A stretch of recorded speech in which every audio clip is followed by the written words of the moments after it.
केंद्रीय अर्थमंत्री निर्मला सीतारमण आज देशाचा अर्थसंकल्प सादर करणार। रोजगार निर्मितीवर भर दिला जाण्याची शक्यता। सर्वसामान्यांच्या आशा आकांक्षा पूर्ण होणार का याकडे लक्ष। सीतारमण सलग 9वा अर्थसंकल्प मांडणार। राष्ट्रपती भवनात अर्थमंत्री निर्मला सीतारमण आणि राष्ट्रपती द्रौपदी मुर्मू यांचा संवाद। सीतारमण यांनी अर्थसंकल्पाची प्रत राष्ट्रपतींना दिली, तर अर्थसंकल्प थोड्याच वेळात आता कॅबिनेटमध्ये यासंदर्भात बैठक होणार असल्याची ही माहिती। केंद्रीय अर्थसंकल्पातून कांदा आणि द्राक्षोत्पादक शेतकऱ्यांना मोठ्या अपेक्षा। कांदा आयात निर्यात धोरण दीर्घकालीन जाहीर करा।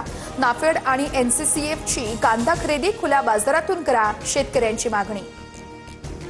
सुनेत्रा पवार महाराष्ट्राच्या पहिल्या महिला उपमुख्यमंत्री। अर्थ खातं वगळता क्रीडा, उत्पादन शुल्क आणि अल्पसंख्याक खात्यांची जबाबदारी।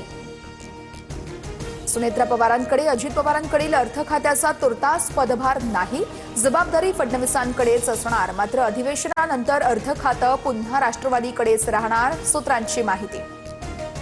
अजित पवारांचा पक्ष सुरक्षित ठेवण्यासाठी घाईत शपथविधी झाला। सुनेत्रा पवार यांच्या शपथविधीनंतर राष्ट्रवादीतील सूत्रांची माहिती।